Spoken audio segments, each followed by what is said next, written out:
全民转职游戏，有人觉醒了战斗职业，有人觉醒了辅助职业，唯独只有我觉醒公认最弱的科技系，只能靠维修小家电维持生活。哎，最弱的科技系还是躺平当个普通人吧，就连面前这位大妈都比我强，觉醒了战斗序列的职业，力量大幅度增强。别说单手拎电视，就算是单手提2个煤气罐，一口气上5楼都不带喘大气。小初，我这电视坏了，你给我看看啊。行，刘大妈，我给你查查。小初，你这个科技先驱职业修家电真方便啊，哪像我那个倒霉儿子，转职成战斗系的暗影刺客后，每天就是下副本，家里的事一点也不管，挣的钱虽然特别多吧，但是没有你这个安全啊，每天下副本动手就能挣点小钱，随便爆一件低级的稀有装备就能卖上几万联邦币，就是太危险了。呵呵，你儿子很能挣钱是吧？那我就不客气了。刘大妈，你电视显像芯片坏了，换不换啊？那就换呗，不然我今晚怎么看电视？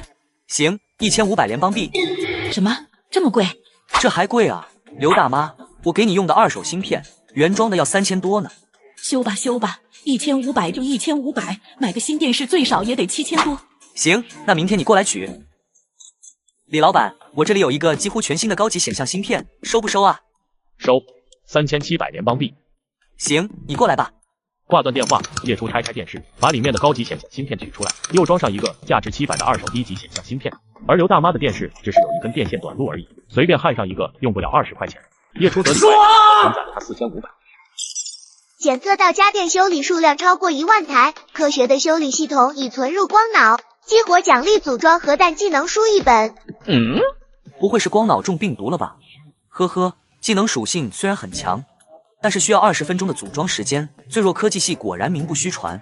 有系统给的技能书又能怎么样呢？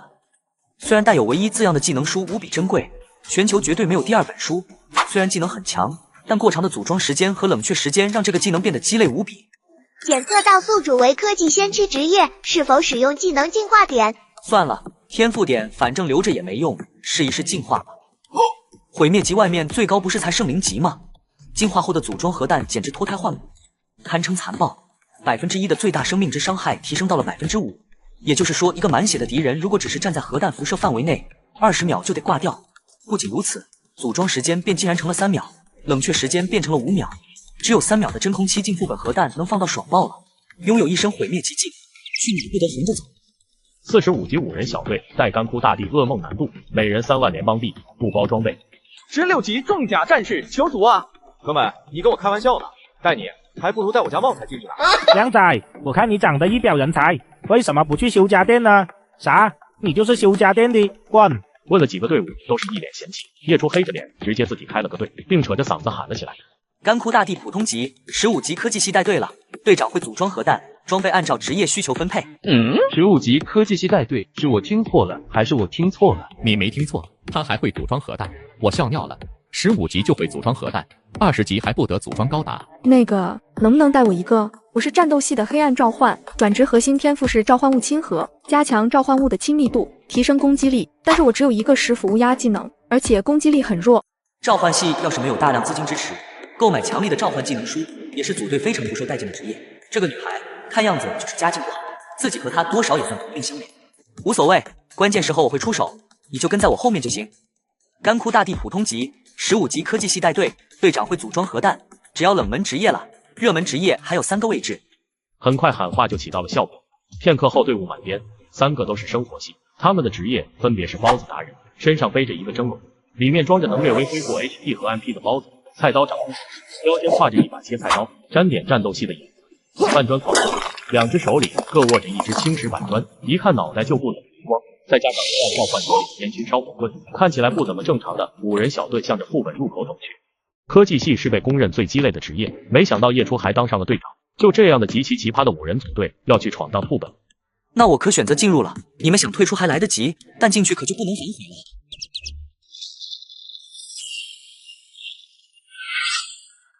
还真是敢死的呀！你看着吧，这个科技系准把他们4个给坑死了。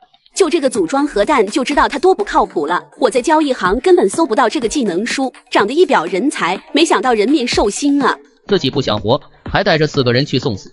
我是汽车王淼淼，我现在已经到达该库大体副本，现在我来为你们带来第一手情报。王苗苗作为专业记者，相当知道怎么拉起观众的情绪。他声情并茂的讲述，并把叶初描述成了一个反社会人格的亡命之徒。所有观看直播的吃瓜群众被调动起了情绪，事情热度之高，就连官方都介入了进来。与此同时，叶初5人进入了副本之中。我们过去触发石碑开始吧，只要过去触发石碑，会有几波小怪出现，清掉小怪后，真正的 BOSS 大地傀儡就会出现出来。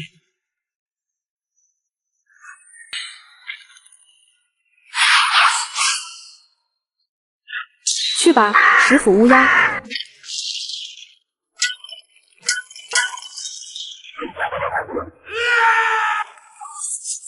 先是一个包子吧，能给大家套一层护盾，等会打起来，我给大家做回血包子。才200滴血，这也太简单了吧？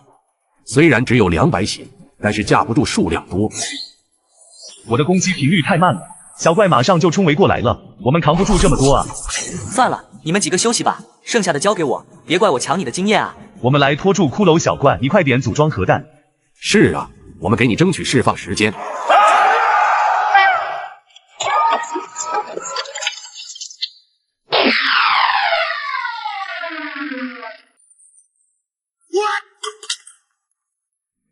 你刚才用的是什么技能？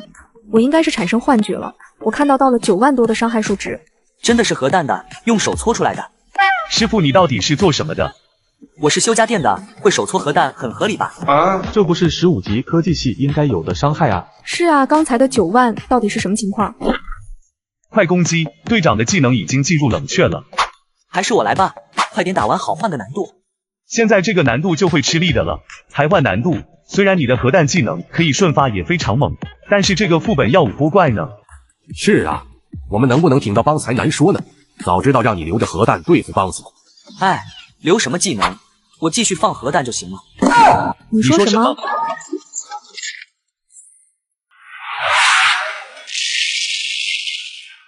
这真的是15级最弱科技系能做到的事情吗？你这是开了什么科技鱼狠活了吧？靠，开局手气就臭了。这还不错，正好我这种职业没有观察 BOSS 技能。喂，爆了一件蓝色装备，正好我缺这个技能，可以给我吗？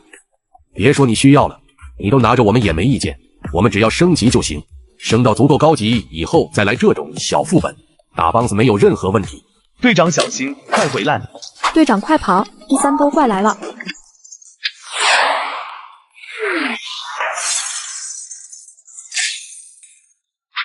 伤害这么高，还好身上有包子达人的护盾，包子效果没有伤到我那可爱的7本血缘。恭喜宿主升到16级，主属性智力加10，获得可分配自由属性10点。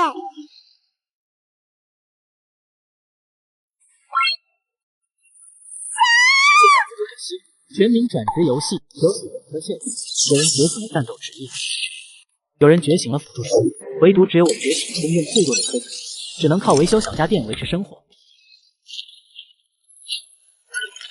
才2万血啊，必须换个难度了，太没意思了。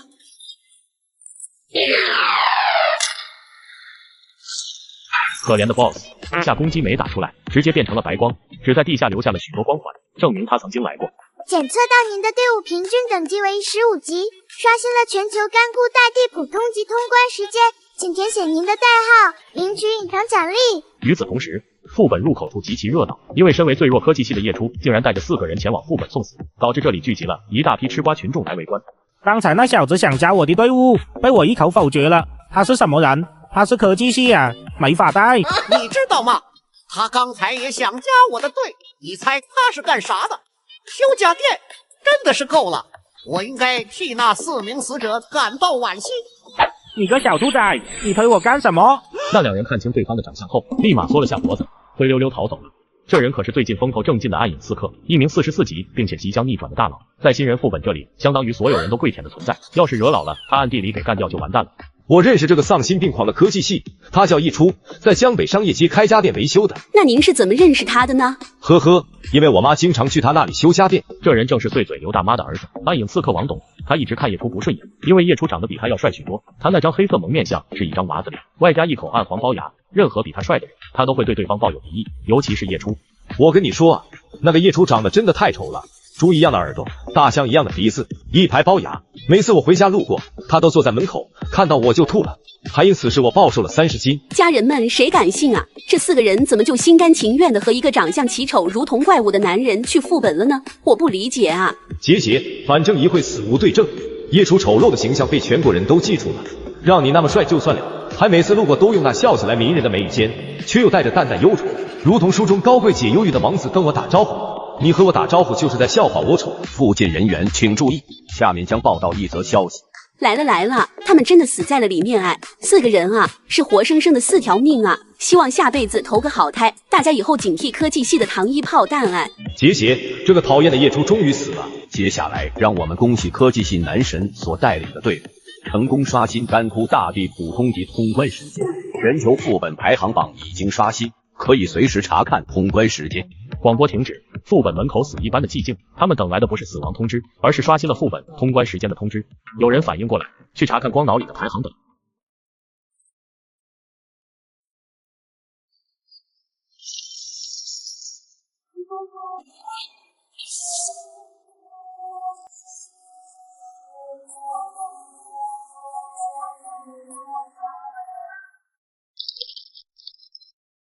我了个大草啊！足足领先了第2名16分钟，科技系男神太他妈牛逼了吧！第1名的位置可是被星条国的人保持了很久。科技系男神撞我大华夏啊！难道是国家组建的氪金新人队，各种顶级装备技能拉满的那种？不可能，高等技能和装备都有等级限制，15级怎么装备？难道那名家电修理帅哥真的会组装核弹吗？他就算真的会用核弹，冷却时间也一定很长吗？难道是跟他进去的那4个人里有隐藏职业？都看我干嘛？你们也知道我刷新了干枯大地普通级的通关时间。科技系男神帅哥，我想要采访你一下。一会儿吧，我还要带他们4个刷新一下干枯大地冒险级的通关时间。什么？王哥，你也在这？你家电视修好了，一会一起回家吧。我先进去刷个排行榜啊。说完，叶初在光脑上选择了25级，还推荐去的冒险级副本。5人在所有人的目光中化作光，再一次进入了里面。他说带他们4人刷个排行榜，我人傻了。排行第1有隐藏奖励的，他说刷就给刷了。我是傻逼啊！我是傻逼，我怎么会拒绝他的组队呢？啊，白白到手的隐藏奖励让我给拒绝了。如果一个核弹秒不掉，那就2个。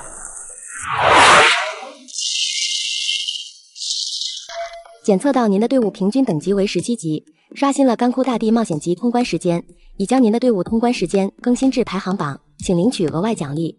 选项1，随机抽取一件当前副本的普通圣灵装备，各个品质、装备几率均为 16.6%。选项2，等级提升1级。刚刚在刷新普通级通关时间后，本想着都是 16.6% 几率，自己不可能这么倒霉抽到普通白装吧，还真抽取到了一件白装武器，还特么是一把饭铲子。恭喜您升到19级，主属性智力加10，获得可分配自由属性10点。然只有10几件白装，估计能卖个4000的联邦币了，剩下最后一个箱子了。正好是你用的，拿着吧。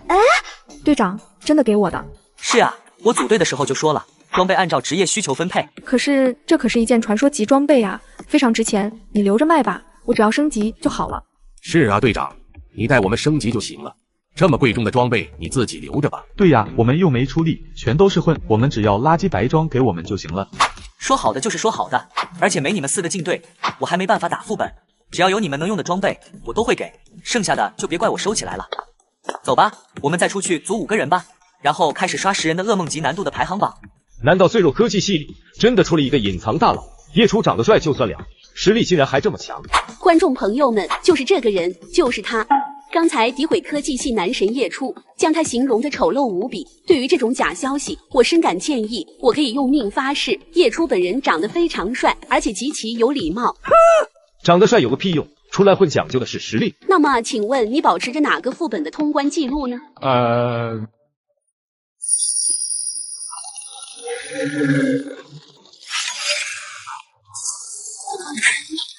听众朋友们，你们也不要怪这个人说谎。我其实很理解他的心情，我曾经学过心理学，这种恶意诋毁他人容貌的人其实心里非常自卑，因为他本身容貌就有生理缺陷，对于长相比自己好的人容易产生强烈敌意。瞎说，我才没有生理缺陷，我只是长得很普通。理解，我们都理解，你不要激动，每个人都不是像叶初那么完美。噩梦级干枯大地速刷队，19级科技系带队，再来5个冷门低级职业，热门职业请滚。科技男神，请带我一个。爸爸，我错了，我刚才不该说你休家店，求求你带我一个。滚开！凯恩上，华夏国那边出了个大新闻。呵，就他们那还能有什么新闻？华夏出了个代号科技系男神的人，刷新了干枯大地2个难度的排行。凯恩的代号就是噩梦深渊，常年霸占了排行榜第1的那个人，同时他也是全球唯一的60级玩家，等级排行第2的英国人才。凯恩打开了排行榜看了一下，哼，花5年时间才打破我的记录，也真够难为他们的。什么？普通难度平均等级15级3分钟通关，冒险难度平均等级17级还是3分钟通关？这不可能！大夏肯定是用了什么卑鄙手段来窃取的排行榜，让人给我去查。是，少爷。叶哥，这个叶初真的只是一个修家电的。修家电的怎么了？我以前还是乞丐呢。叶哥，韩蕊姐的意思是，他怎么可能突然连杀2次通关记录，还是大幅度领先？你问我，我问谁去？算了，我还是将他的信息加密吧，其他国家很可能会打他的主意。那我去见他一面，了解一下事情经过。5年了，华夏终于出了这么一个猛人，或许他以后能在国战中替我们狠狠踢凯恩的屁股。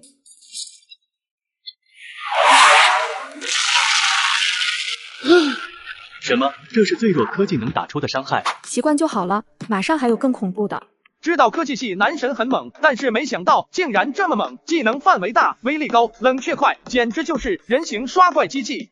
恐怖如斯！现在的噩梦难度光脑推荐是10个30级玩家来刷的本，而科技系男神自己一拖9就能单刷这个10人副本，这合理吗？噩梦难度真不错，以后就跳着难度打，升级还快又轻松啊！叶初顺利升级到20级，获得了一个技能键。5个酷的小怪BOSS 再次登场，这时他身体表面出现了变化，本体散发着黑色魔气，整个体型变成了原本的2倍，尤其是那双眼睛，还冒着渗人的红色光芒。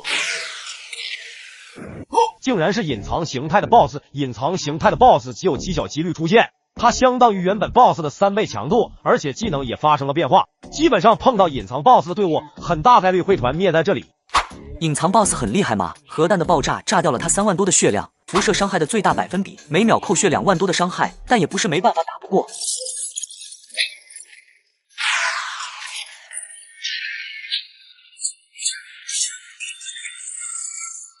傀儡大帝被打入2阶，竟然仰头怒吼一声，似乎是被放风筝打击了眼。一股股透明的冲击波在他四周向外扩散出去，身体周围的黑色气体更明显，显然是在向着第2阶段狂暴形态。我靠！2阶段转变的时候，居然还有无敌机制。副本 BOSS 的第2阶段和第1阶段比，简直天差地别，攻击欲望提升，整体速度加强，甚至连技能的使用方式也会出现变化。队长小心，他放技能了。受到大地震战效果影响，进入30秒移速缓慢状态。还好 BOSS 的这个技能主要是让目标进入缓速状态，伤害并不算太高，但这一发冲击也将500点的包子护盾清空，顺便打掉了我500血。卧槽，你玩真的？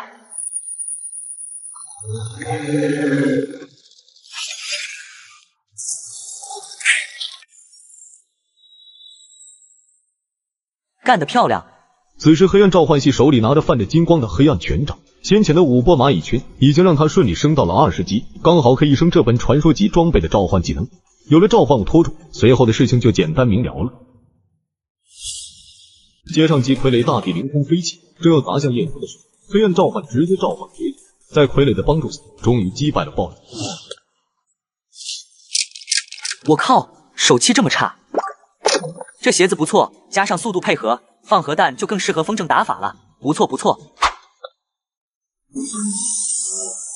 哇，圣灵级装备太帅了，我可是第一次看见这种装备。要是能让我摸一下，我这辈子都值了。这可是第一次看见圣灵级武器啊！羡慕啊，这种武器也就你这种大佬能用了。恭喜您获得圣灵级武器，已自动为您更新至武器排行榜。您的武器评分当前全球排名为50，武器属性已自动为您隐藏，他人只可观看名称。与此同时，全球所有职业者都收到了武器排行榜变更的消息。大熊馆武器排行榜第3的卡巴洛拖拉机，什么？竟然又是一把圣灵级！全球现在加起来一共就50件圣灵级武器，科技系男神没听说过啊！巴洛拖拉机，你听到没？又出现了一把圣灵级武器！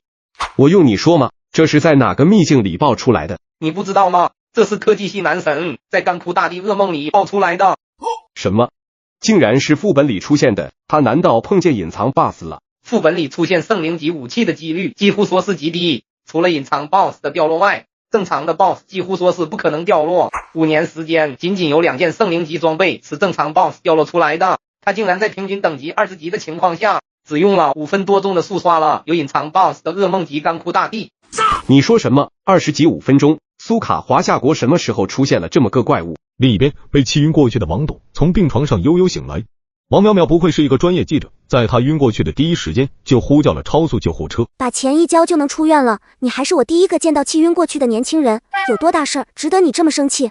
不提还好，一提王董又开始生气，他的光脑就响了起来，是他打榜的队长发来的通话。怎么了，队长？王董，你干啥去了？怎么刚才联系不上你？刚才有点事情，你说啊。没事，我是告诉你一声，你的武器被挤下排行榜了。自己的武器可是一把50级的传说系匕首，而且属性还特别强力，其中一条就是佩戴的等级需求10级，这也让这把武器的评分也非常高。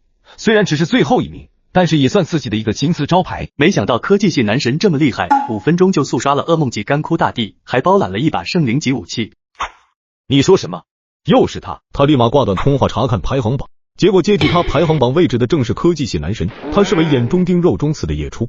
刘大妈，这是一给王栋发了一条语音留言：儿子，回来的时候去小初那把电视机给我取回来呀，晚上我还要看花样美男的选拔呢。叶初，我与你不共戴天。我还剩7次进入副本的次数，我们一直刷这个难度吧。地狱级就暂时先不去了，毕竟我现在还穿不了30级的装备，打起来咱们都有危险。面对叶初的提议，一行人一致点头同意。那行，那咱们出去再进来。科技系男神，求求你带我一个。科技系男神大帅哥，我是王淼淼呀，你答应让我采访你的。叶初立马点击官网进入了副本，然后就是每次叶初打完副本出来，立马围上来一大群人，左呼右喊，甚至里面还有人陪睡求带，喊话的还他们是个男的。群中混进了一个少女，正是先前在机密会议室里的那位。他看着疯狂的人群，摇了摇头，立马开打光脑，开始呼叫起来。这里人太多，把他的店铺位置发过来，我只能晚上去和他碰面了。将最后一次的 BOSS 送上西天，他更是升到了27级，一天狂升12级。他带的队友只是蹭经验，也来到了25级，这是另外9人做梦都不敢想象的事。接上集叶初等人一连7轮终于刷完副本，还爆出了排名前50的极寒炮。此时刚退出副本的叶初正被记者王淼淼拦住了去路。科技系男神，我是华夏新闻的记者啊，你还记得我吗？人山人海急得叶初一阵头疼，甚至连脚都挪不动。这时一群全副武装的联邦警察围了上来，都散开，都散开，再从这里围着，全都抓进去，关起来。这么低级职业者哪敢跟联邦警察作对，立马脖子一缩，纷纷向后退去。我是记者，我受到法律保护，有权在这里，警察也不好使，我可新闻直播着，你警察再厉害，你能当着全国这么多观众的面铐起来我？今天我必采访科技系男神。我们收到上面的命令，是让这里的人群都散开，保证一个叫科技系男神的人安全离开。局长来了，都得被铐起来，别说你个小小记者了。哎，奇怪，王哥去哪了？不是说好了一起回去吗？你家电视还在我那呢。刚回到家中，把副本爆出来的装备挂上光脑交易平台上，王栋就从外面走了进来。王哥，你是来取电视机的吧？怎么今天没等我呢？啊，那会儿有点事情，我就先走了。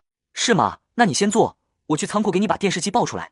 王栋看着那间小房间，眼中闪烁浓浓凶光，一把幽暗锋利的匕首忽然出现在他手中。正如先前采访时被王栋推开的2个职业者所害怕的一样，如果被暗影刺客盯上，很有可能在毫无察觉下被人干掉，甚至连一点证据也留不下。王栋看着那间小房间，姐，这套连击就连45级重装骑士都扛不住。叶初你完了。王哥，你人呢？叶初，给我死！我要干掉你！难道我要死在这里了？嘿！叶初，你现在用电视机砸我，还是用我家的？王哥，别怪我下手太狠，我可是听到你说要干掉我们2个了。谢谢。还好有板砖狂徒送了我几块板砖，要不然还真没什么顺手武器制服他。喂，警官，我这里有2个神经病打架闹事，我家房顶都他妈被给打漏了，你们快来把他们抓走吧。叫啥名？叶初。性别？你难道看不出来吗？问你话你就回答，哪那么多废话？你看着甜吧，你甜女我也不介意。呵呵，干什么的？修家电的。那2个人为什么在你店里打架？你问我，我问谁去？他们莫名其妙的就打起来了。我可是受害者啊，还有我的屋顶，谁来赔啊？你还受害者？那2个人可是被你给打晕了。所以呢？所以这或许是一起3方斗殴事件，你也脱不了干系，你已经是犯罪嫌疑人了。随后，警员又问了一些杂七杂八的问题。当他听到叶初是科技系职业者时，明显哆嗦了一下。今天上午，局长收到命令，去某个副本门口疏散人群，以便一个科技系的职业者能安全离开那里。不过能受到这种待遇的人，应该都是一些知名大人物，要不就是哪个集团大佬的儿子。一个修家电的不可能受到这种待遇。忽然他又想起在光老论坛里看到的一个帖子，上面表示今天爆火全球的科技系男神，好像本质就是一个修家电。科技系修家电，如果说一切都是真的，自己这样给对方乱扣帽子，局长知道了不得，骂自己个狗血淋头，外加停止开除，不会这样巧吧？不会吧，我的警察生涯才刚刚开始，难道就已经要结束了？那你平时有什么爱好？我都成犯罪嫌疑人了，你问我平时有什么爱好？你哥这相亲是看上我了，他不会真的看上我吧？虽然我很帅，但是我真没有击剑的兴趣。我一修家电的能有什么爱好？每天就是修家电，混日子。哦，难道你就没有喜欢打副本，没事刷排行榜？叶初看到对方脸上带着奇怪的笑意，心里顿时一凉。他果然是看上我了，自己单是一个修家电的，对方就开始对自己有意思了。这个房间里可就自己和他2个人，要是知道自己就是科技系男神，不阿 Sir， 我真的只是一个修家电的，每天就是混日子的那种。对了，我还抽烟喝酒，赌博玩女人，社会边角料呢。哼！听完回答，天元悬着的心也放了下来，他脸上笑意瞬间消失，并恢复了先前桀骜不驯的样子。我就知道你小子不是个好东西，没想到你自己全招了。问了这么多，你哥这套路我呢？片刻，审问室的大门被人踹开。王警长好，这个社会败类已经差不多全招了。我招你妹啊！都是你自己在那里乱填的，你有没有职业道德啊？很好很好，看来你在这个岗位确实有些屈才了。不屈才，我觉得自己还是要一步一个脚印从基层干起，升职最好不要太快。哈哈，我明白了，明天你收拾一下东西，给老子滚去扫10年厕所，用你那张破嘴把马桶的每个角落都舔干净，滚！这里就没有一个正常人，对吗？恭喜宿主完成1台，距离获得下次奖励还需维修正儿八经的损坏家电99台。还要维修99台，我上哪去找正儿八经损坏的家电啊？那个，我这有东西需要修一下。哦。修复了1台损坏的榨汁机，距离获取奖励还剩98台。修完后，叶初看着剩余的98台又犯了愁。黑人赵凡看着他一脸愁容的样子，心里十分震惊。他居然这么喜欢修家电，那我也能帮得上他的忙。什么？你说你奶奶认识好多阿姨大妈，家里有很多坏家电？对啊，我听他们抱怨过，家电总是坏，修起来又很贵。回去让你奶奶和他们说，我这里修家电不要钱。不要钱不合适吧？会有很多，只要是便宜点的话，他们还是很愿意过来修的。确实不太合适，让你奶奶和他们说，只要来我这里修1台家电，不仅免费，我还额外给50块联邦币，数量不限。50维修费真的太便宜了。什么？你还要给他们钱？终于修完了，恭喜宿主修复了100台损坏的家电，奖励已经发放，奖励人造黑洞对撞机技能数为1，距离下一次获得奖励还需维修150台家电。人造黑洞对撞机，品质是唯1圣灵级主动技能，效果原地组装1台黑洞对撞机设备对撞后形成一个具有吸附力小型黑洞，持续5秒，敌人进入黑洞后受到3秒控制时间，并且黑洞内的毁灭效果会使目标防御力减少 20%， 效果持续30秒，控制期间的攻击手段有概率能攻击到黑洞内的敌人，组装时间15分钟，冷却时间22小时。居然要15分钟组装时间，人家圣言法师随便吟唱几秒钟就能形成一个巨型龙卷风来控怪，15分钟时间足够人家清空3次蓝条了，你还蹲在那组装呢？还好哥们是科技先驱，系统给我净化。看着技能属性，叶初人都麻了。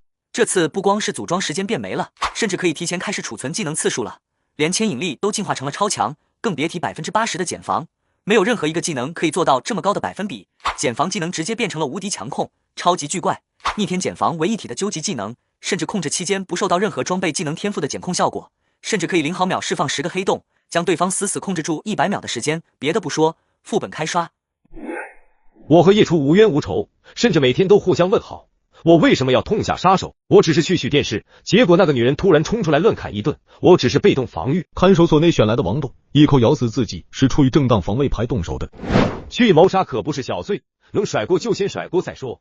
反正自己表面上和周涵没有任何恩怨，根本没有合理的杀人动机，就算查你们查也查不出个所以然来。是吗？那你的意思是你是无辜的，都是另一个人的错，对吧？当然，我可是一个遵纪守法的良好市民，没事的时候还帮隔壁的刘寡妇疏通下水道。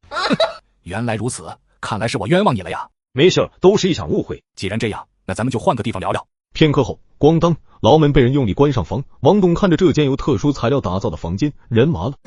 这里是专门关押重刑犯的特殊监狱，由特殊材料打造的牢房，任何职业者都逃不出去。原来说好换个地方，就是把自己换到监狱里来。我现在给你一个打电话的机会，通知家里人，毕竟你下半辈子应该只能在这里待着了。你还打不打？我这就打。他没有选择通知家里人，而是呼叫起他在首都工作的队长前来救命。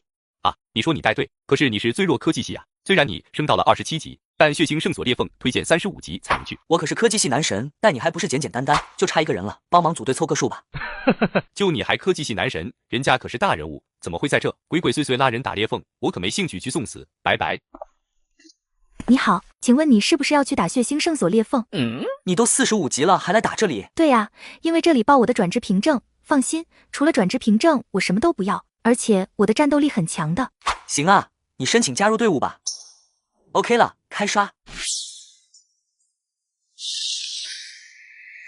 刚刚这声惨叫意味着裂缝正式开始了，我们需要推进到那座教堂里破解机关，然后击杀 BOSS。这时8人才注意到，眼前这个美貌少女竟然是45级大佬。队长，你的面子怎么这么大，能让45级也来这里？不愧是队长，人脉通天啊！看来论坛上说的没错，队长真的是一个超级富二代啊！45级放在外面已经算是人上人了，这些冷门职业根本不会想到自己有一天会和45级的职业者组队，除去叶初的面子，他们想不到对方为什么会加入这支队伍。行了，别说虚的了，咱们还是开始吧。等等，就这么开始了吗？不然呢？这里可是35级的裂缝，难度比副本要高出许多，就这么没有丝毫准备开打，即使你是科技系男神，也会陷入凶险境地。我虽然是45级的隐藏职业者，但是我保护不了你们9个人。没错，他知道叶初的身份，因为他就是被叶初一板砖拍晕过去的美貌少女。就在王栋偷袭他的那天晚上，他想单独和叶初接触一下，如果叶初真的有这么恐怖的实力，就先拉拢住，以免被其他国家的糖衣炮弹捷足先登，导致华夏又失去一个顶尖战力。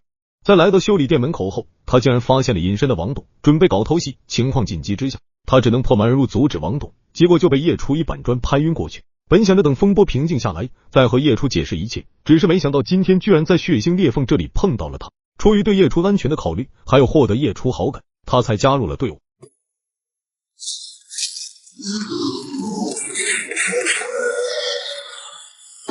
我个乖乖，这还只是个小 boss， 大 boss 的是什么样啊？开搞最少也要释放增益状态后再开打吧，总得先加 buff 呀，对吧？也对，你不说我都忘了包子呢。来了，走，开刷。走喽，开搞开搞。等等，你管这叫加状态？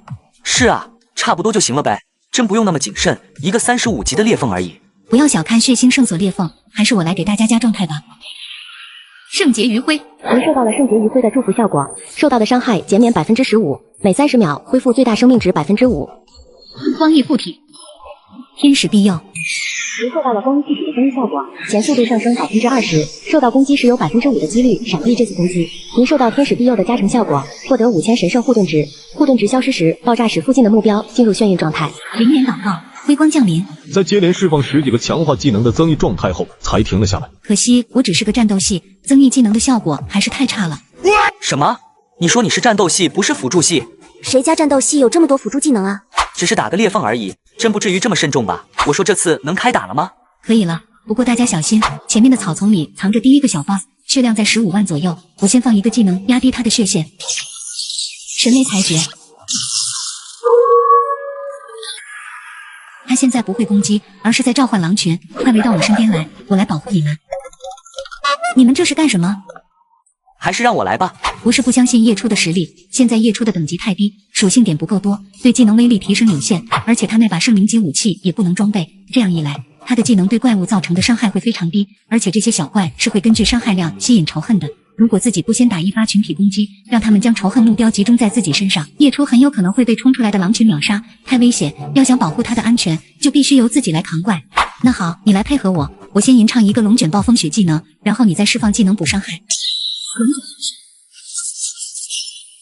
虽然伤害比单体技能低上许多，但好在仇恨值都吸引到身上了。接下来他再怎么释放技能伤害，也不可能有我高，仇恨值也不会转移过去。技能真是有够华丽的。可以了，咱们两个快点打输出，配合我进。你配合我输出这句话还没说完，就硬生生的卡在了嗓子里。看到那15000的伤害输出，冰焰魔女只感觉嗓子一紧，她的三观如同狼群刚才身上附带的冰雪，全都被夜出一发核弹给轰成碎片了。回头再看其余8人脸上灵魂的表情，习惯就好了。小心，还没结束。每只巨狼的血量在3万左右，而且他们还自带被动技能嗜血，血量越低速度越快。我们的技能轰掉了他们2万左右的血量，接下来才是最危险的时刻。糟了，仇恨目标转移了。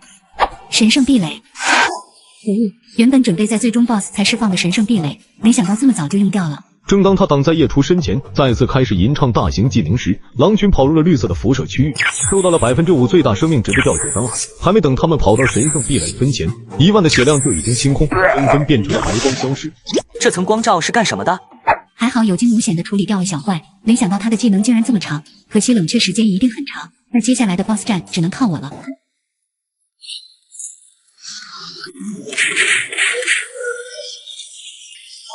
我个乖乖，这还只是个小 boss， 大 boss 的是什么样啊？好吓人，估计一掌下来我就会死，感觉比岩石傀儡和他比就是地中之地了。你还是快滚去黑洞里面待着吧，别在这里扰民了。